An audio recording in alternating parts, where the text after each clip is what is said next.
And won't you join me in reading this month's affirmation, which is up here? I advocate for freedom of thought. And that goes along with our theme for July, which is, as you heard, creativity in action. Thinking about that and freedom, and this month, I remembered an article I read in the Science of Mind magazine for this month. I'm not sure if you're familiar with the Science of Mind magazine. I've heard that it's the magazine in this format and this topic that has been the longest in print. It's a magazine from our denomination, and it's got daily guides in it and beautiful articles. And the article I want to read to you is written by Reverend Mike Misando, who was here recently speaking to us. You may remember he came from Denver, Mile High, and he came to speak to us. And this article is by him. It's July, which means fireworks, unhappy canines, cookouts, bare feet by the river, patriotic songs, American flags flying in front of houses, and more references to the founding fathers than any other time of the year. I love a good barbecue as much as the next person, and I think it's important to honor the history of the place where you're from. Yet, I also realize this holiday is incredibly complex. I believe deeply in the ideals our country was founded on: freedom, liberty, justice for all. And at the same time, I'm clear on the fact that the all our founding fathers spoke to really meant a tiny fraction of the population at the time. Let's be real. Around the time the United States became an independent nation, less than 6% of the population was actually allowed to vote. Just shy of 20% of the population, roughly 900,000 people, were in slavery, and obviously not free. This number grew to around 4 million at the start of the Civil War. Women were not allowed to vote until 1920. During World War II, some of my family members and countless fellow members of the Japanese American community were essentially jailed in internment camps by this nation, their own nation. Today, there are still countless ways in which freedom does not exist for all.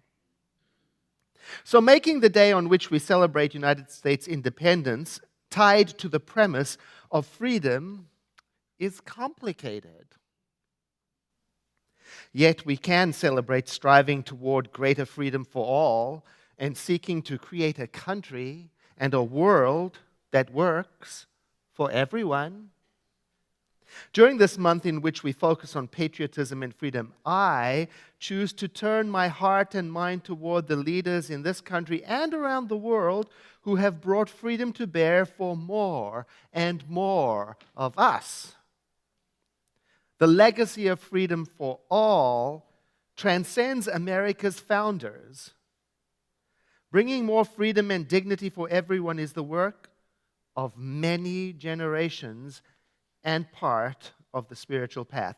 It requires that we all discover our deep interconnectedness and work for something greater than our individual selves. In doing so, we discover that there is a creative power that allows us to continually bring forth into form a world that is more and more reflective of the divine. A lovely article. And it reminded me to ask you, to suggest that if you are concerned about the state of freedom for all in our nation today, that you might want to join our diversity discussion group that takes place right here at the center. This group is in its third week of reading a book titled White Fragility. And it's not necessary that you be reading the book to attend. You can just show up on July 14th, that's when their next meeting is, to explore the places in our society where freedom for all has not yet become a reality. The group has a table out in the social hall, so you can check in with them and ask them questions about the sort of things that they talk about and what it's like. So again, our theme for July is creativity in action, which is a pathway to freedom. And our affirmation is, I advocate for freedom of thought. And my question is, whose freedom of thought are we talking about? Well, today we're talking about personal freedom. You know, the freedom of thought that nobody can restrict or take away from anyone else. So I have to tell you a parable. I call it the parable of the pickpocket.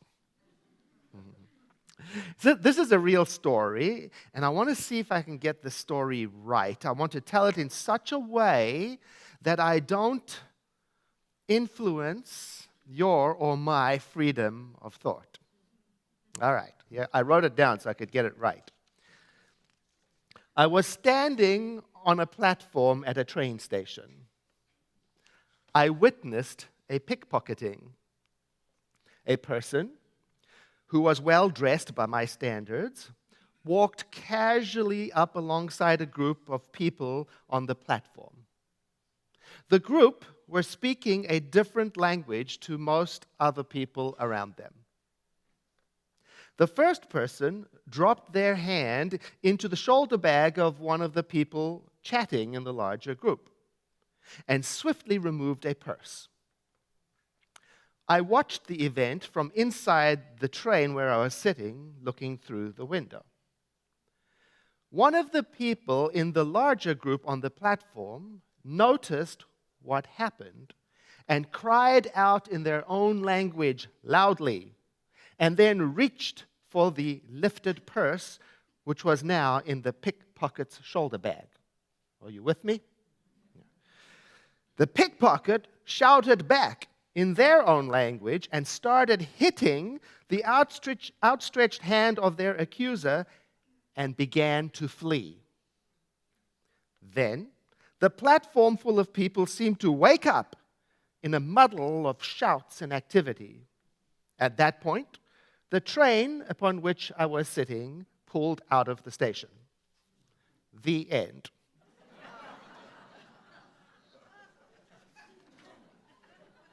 Now, this is where your creative freedom comes in. How did your imagination create the scene? Where did it take place? What was the gender of the pickpocket? What was their age, their nationality, their ethnicity? What did they look like? What was the language of the victim group? And in your imagination, what happened next? Or even better, what did you want to happen?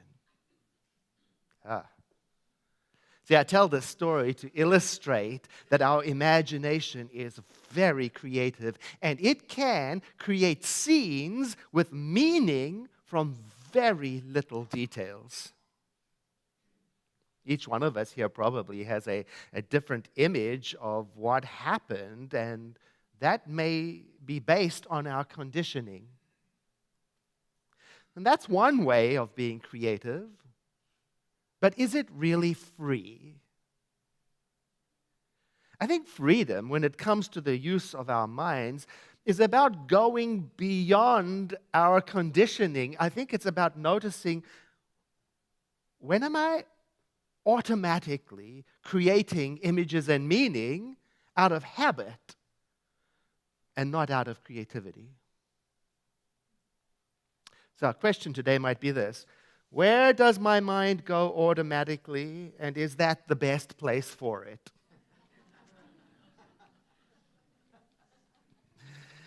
Our book of the month, The Sun Does Shine by Anthony Ray Hinton, is a beautiful illustration of taking the mind off of the automatic cycle and mindfully, purposefully selecting the creative mode setting. The author, Anthony Ray Hinton, was imprisoned for a murder he did not commit and put into prison on death row to await his execution. And by the way, Anthony Ray Hinton is coming to our center in August for an event that is open to the public to tell his story. And if you want to know more about him, today after the service, we're showing a short 4-minute video with him talking about it. And this is the sort of event you can invite friends and neighbors to. And tickets, of course, will be on sale through our Stepping Stones bookstore. Here are some of the words from his book, The Sun Does Shine. Someday I was going to walk out of here, but until then, I was going to use my mind to travel the world. I had so many places to go and people to see and things to learn. I could leave the row in my mind, and now I was going to show these guys that they could leave too. I remember being in school and reading a book about California and getting so lost in it, I swear I could smell the salt water of the Pacific Ocean. I realized that the state of Alabama could steal my future and my freedom, but they couldn't steal my soul or humanity. Now, these ideas expressed here speak for themselves, and they resemble ideas that you and I have been studying for years. This idea that we have freedom of thought, even in those moments when we don't have other freedoms, such as social, political, or economic freedom. And not only that, there is this idea that not only can we dream, but we can dream beyond the facts of our lives. And not only that, it turns out that our dreams and our thoughts and our imagination have access to a power that is creative. One of the very first catchphrases I encountered when I came to the Center for Spiritual Living was one you may be familiar with. It goes something like this: you can change your life by changing your mind. No matter that it's not as simple as it sounds, no matter that I had no idea how to change my mind, there was something about that statement, that catchphrase, that gave me hope. I wanted to latch onto it. It reminded me of the New Testament phrase from Romans. Here's the King James Version. And be not conformed to this world, but be ye transformed by the renewing of your mind, that you may prove what is that good and acceptable and perfect will of God. In other words, to me, it means don't settle for what you've always thought. Be creative. In other words, don't go the way of the crowd. Well, not always. Create a new direction. In other words, don't give up, even when everyone else has given up and are telling you how bad things are. In other words, keep your mind alert, alive, awake, and enthusiastic no matter what. Why? So that you and I can demonstrate the reality of life, freedom, inclusion, equality, goodness, kindness, beauty, truth, oneness, and courage, and vision. So I latched onto that idea that I could change my life by changing my mind, and I had to learn how to do that. So I went to classes like the wonderful class you heard Nancy talk about, 10 effortless spiritual practices. I went and I learned. I did affirmations. I did affirmative prayer. I spoke to myself in the mirror. I corrected my self-talk. I made vision boards. I practiced forgiveness. I questioned my thinking. I went to therapy. I got a prayer partner, and I took more classes. You see, at the time, I was going through a rough spot, and I needed some relief.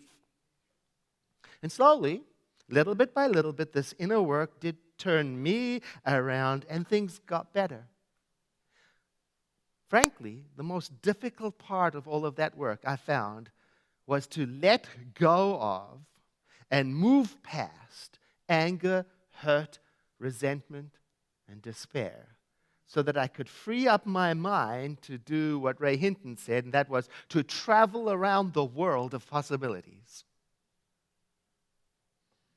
I took my courage from people who had gone before me, people who had to change their minds, the direction of their minds. They had to change it even before their circumstances changed. Just like Ray Hinton is telling us, before he was released, he had to be free. One of our community members, Margaret Howe, sent me a poem. The poem is by Jack Gilbert, and I want to read you some words of the poem. It talks about the paradox of life, how we have, on one hand, the reality of suffering in the world, and at the same time, on the other hand, we have the reality of beauty and rejoicing, the simultaneous paradox of being, and how we are not to forsake one for the other. Here are the words: sorrow everywhere, slaughter everywhere. If babies are not starving someplace, they are starving somewhere else with flies in their nostrils. But we enjoy our lives because that's what God wants. Otherwise, the mornings before summer dawn would not be made so fine. The Bengal tiger would not be fashioned so miraculously well. The poor woman at the fountain are laughing together between the suffering they have known and the awfulness in their future, smiling and laughing while somebody in the village is very sick. There is laughter every day in the terrible streets of Calcutta, and the women laugh in the cages of Bombay. If we deny our happiness, resist our satisfaction, we lessen the importance of their deprivation. We must risk delight. We can do without pleasure, but not delight, not enjoyment. We must have the stubbornness to accept our gladness in the ruthless furnace of this world. To make injustice the only measure of our attention is to praise the devil.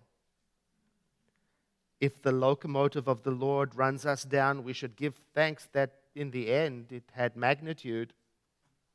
We must admit there will be music despite everything. Oh, that one line.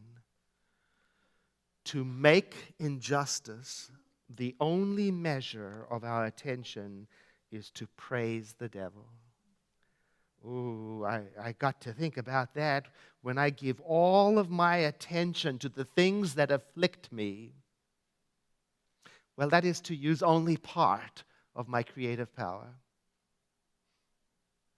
I must also dream. I must also imagine. I must also affirm, and I must rejoice, and I must vision, and I must create with my imagination. I must stubbornly see a world that works for everyone until, as Ray Hinton says, I can taste the salt water of that ocean of possibility.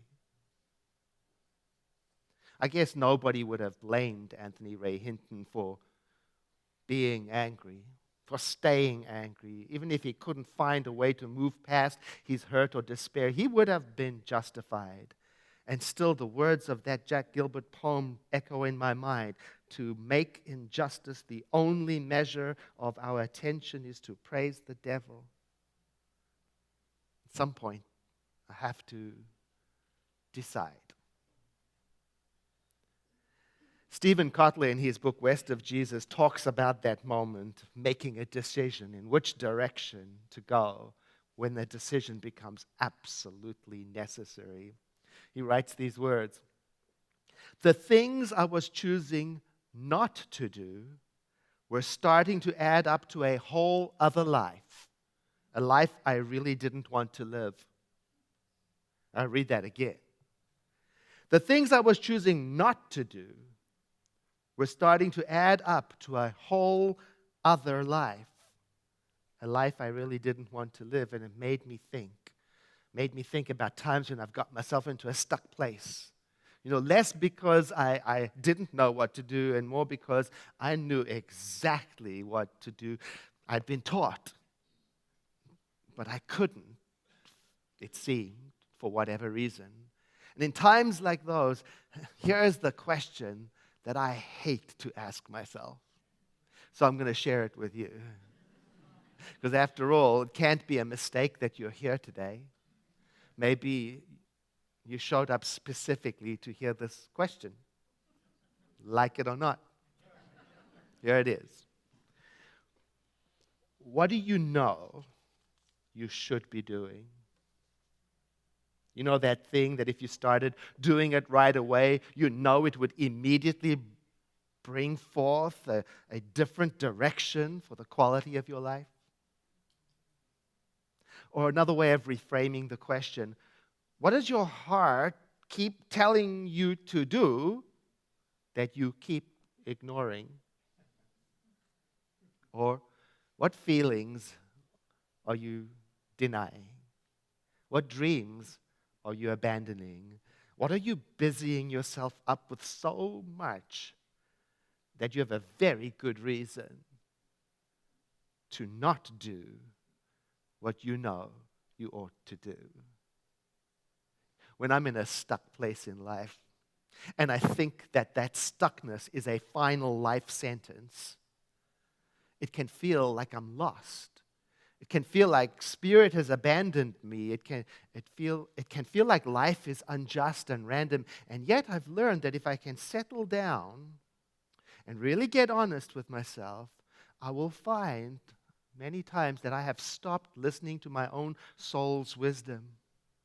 I have stopped listening to the prompting of my heart. I've stopped dreaming. I've stopped using my mind to travel the world of possibilities. And I want to be mindful of that. I want to be mindful not to settle. I want to remember what I've been taught, that my mind is a point of activity within the mind of creation itself. I want to remember what I've been taught, that my imagination is the tool that I use to sow seeds of renewal and new direction. I want to remember not to accept any circumstance that I find myself in as if it were a final script, not for me and not for others, even though they may be unjustly imprisoned or inhumanely detained. I bring to you for our closing the words of a hymn that were written by Robert Wadsworth Lowry. It was later adapted by Pete Seeger and then made famous by the artist Enya. So I invite you to breathe in and exhale, letting your eyes close as you consider these words. My life goes on in endless song above earth's lamentations. I hear the real, though far off hymn that hails a new creation. Through all the tumult and the strife, I hear its music ringing. It sounds an echo in my soul. How can I keep from singing? While though the tempest loudly roars, I hear the truth, it liveth. And though the darkness round me close, songs in the night it giveth. No storm can shake my inmost calm, while to that rock I'm clinging. Since love is Lord of heaven and earth, how can I keep from singing?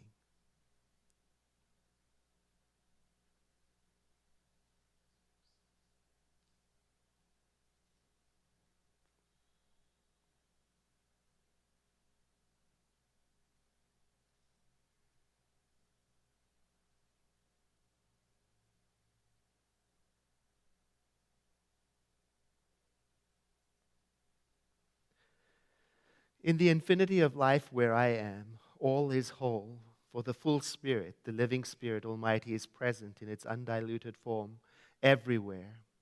I identify myself with that everywhere present, all-powerful, creative mind. and I identify every person here with it too. And through that shared identity, I feel my oneness with all.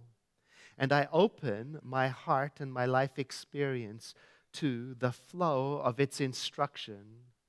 I let myself be open to the complex, paradoxical mystery of all being, and I embrace all of my feelings and all of my experience and all of life, while at the same time rededicating myself to rejoicing, to helping, to connecting, to expressing, and to dreaming of a world of connectivity, kindness, and compassion. I celebrate too that there is a spiritual law that is responding to me all of the time, even now when I speak these words. And so I joyfully look forward to inspiration from within and from around me, guiding me in what to do and how to show up. And I release this word with gladness in my heart by saying together, and so it is. I invite you to take a deep breath in with me like this and sigh.